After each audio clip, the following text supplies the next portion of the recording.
త్రిపుర కొండ మీద నుంచి లోయలో పడిపోతూ ఉంటే అప్పుడే బాల పరిగెత్తుకుంటూ వచ్చి తన చేతిని అందిస్తాడు. అలా చేతిని అందించడంతో త్రిపుర బాల వైపు చాలా షాకింగ్గా చూస్తూ ఉంటుంది. పట్టుకోండి, నా చేయి పట్టుకొని పైకి రండి అని బాల త్రిపురని పైకి లాగుతాడు. కాపాడిన తర్వాత ఏంటి మీకు బుద్ధి ఉందా? కష్టాలు వచ్చినంత మాత్రాన ఇలా ప్రాణాలు తీసేసుకుంటారా? దేవుడు మనకు ఎన్నో కష్టాలని ఇస్తూ ఉంటాడు. వాటిని అధిగమించి మనం జీవించాలి. అంతేకాని కష్టం వచ్చిందని ఇలా ఎవరూ కూడా ప్రాణాలు తీసుకోకూడదు. అది అసమర్థత అవుతుంది. అసలు బుద్ధి ఉందా? ఇలా ప్రాణాలు తీసుకునే హక్కు మీకు ఎవరిచ్చారు అని ఎంత కష్టం వచ్చినా ధైర్యంగా నిలబడి అన్ని సమస్యల్ని ఎదుర్కొని ప్రాణాలతో ఉండాలి.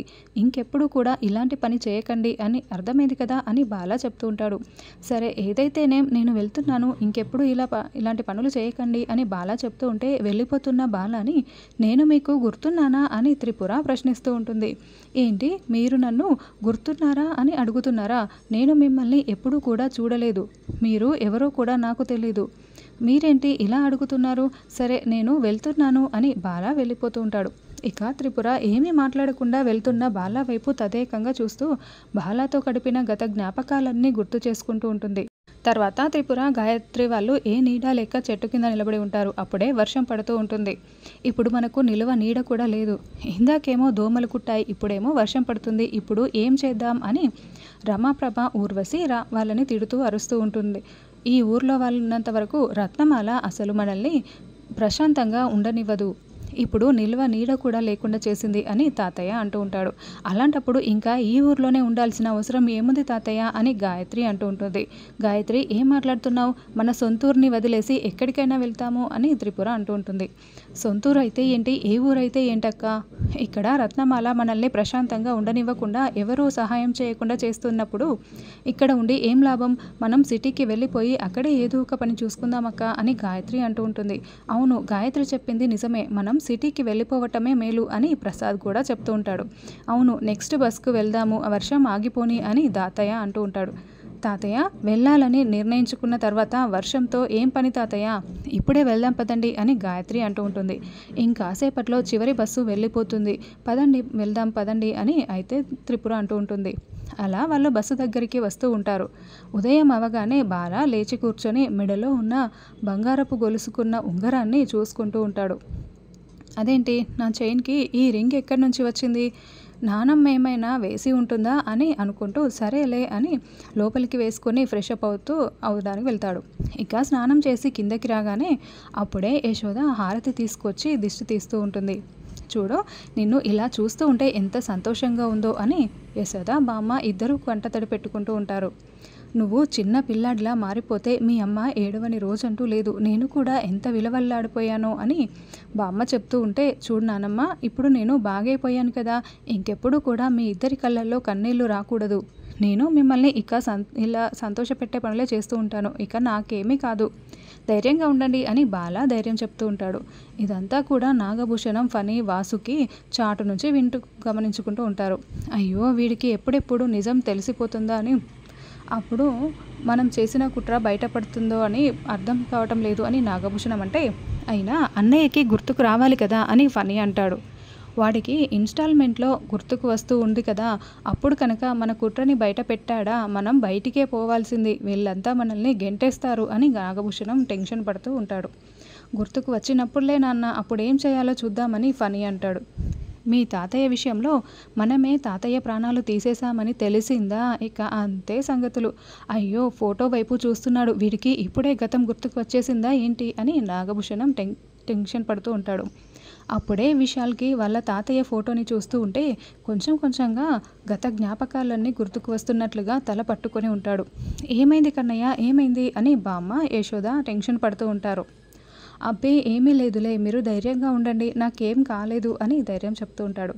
ఏంటి అనంతు, ఈ మధ్య నువ్వు చాలా డల్గా కనిపిస్తున్నావు అని బాల అడగడంతో, అబ్బే అలాంటిదేం లేదన్నయ్య అని గాయత్రి విషయంలో బాధపడుతూ కూడా ఏమీ చెప్పకుండా అనంత్ సైలెంట్గా ఉండిపోతాడు. తర్వాత వాళ్ళ తాతయ్య ఫోటో దగ్గరికి వెళ్ళి, తాతయ్య మరణం వెనుక ఎవరు ఉన్నా సరే నేను వదిలిపెట్టే ప్రసక్తే లేదు, వాళ్ళ అంత చూస్తాను, నాకు గుర్తుకు రావాలి, వాళ్ళని వదిలిపెట్టే ప్రసక్తే లేదు అని వార్నింగ్ ఇస్తూ ఉంటాడు.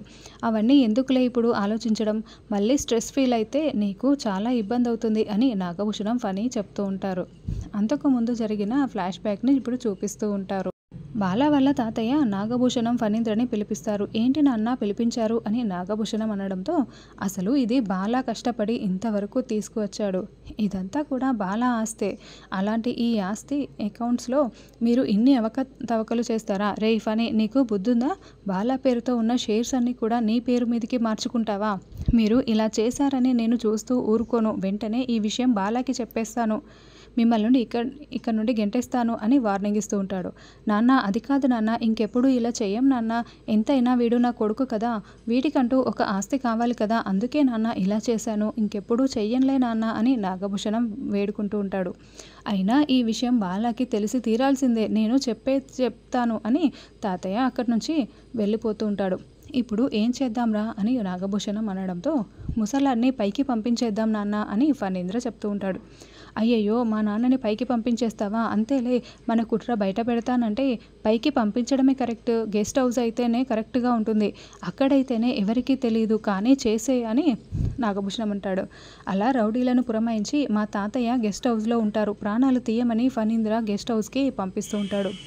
బాల ఆస్తిపాస్తుల్ని మొత్తం కూడా వాళ్ళు కొట్టేస్తారా? ఆ విధవల్ని అస్సలు వదలకూడదు. బాల ఈ పాటికి వచ్చేసి ఉండాలే, ఇంకా రాలేదేంటి అని వాళ్ళ తాతయ్య గెస్ట్ హౌస్లో బాల కోసం వెయిట్ చేస్తూ ఉంటాడు.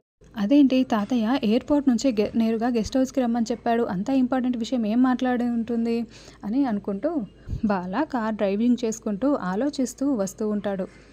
అప్పుడే కొంతమంది రౌడీలు తాతయ్య ప్రాణాలు తీయటానికి రావడంతో, రేయ్ వదలండ్రా అని అతను అక్కడి నుంచి పారిపోవడానికి ట్రై చేస్తూ గదిలోకి వెళ్ళి గడియ పెట్టుకుంటాడు. వెంటనే బాలాకి కాల్ చేస్తాడు. రేయ్ బాలా, ఇక్కడ కొంతమంది నన్ను చంపడానికి వచ్చారా అని టెన్షన్ పడుతూ మాట్లాడుతూ ఉంటే, తాతయ్య ఏం మాట్లాడుతున్నారు?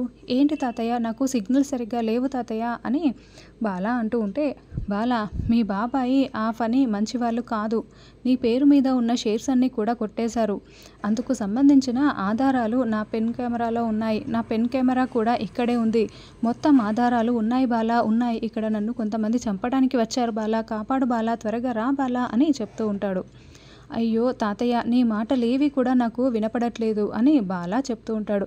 ఈ లోపల రౌడీలు డోర్ బద్దలు కొట్టుకొని అతడి ప్రాణాలు తీసేసి, పని పూర్తయిపోయిందిరా అని బయటికి వచ్చేసి, సార్ ప్రాణాలు తీసేశాం అని ఫణీంద్రకి కాల్ చేసి చెప్తూ ఉంటారు. పని పూర్తయిపోయిందంట నాన్న అని ఫణీంద్ర చాలా సంతోషపడుతూ ఉంటాడు.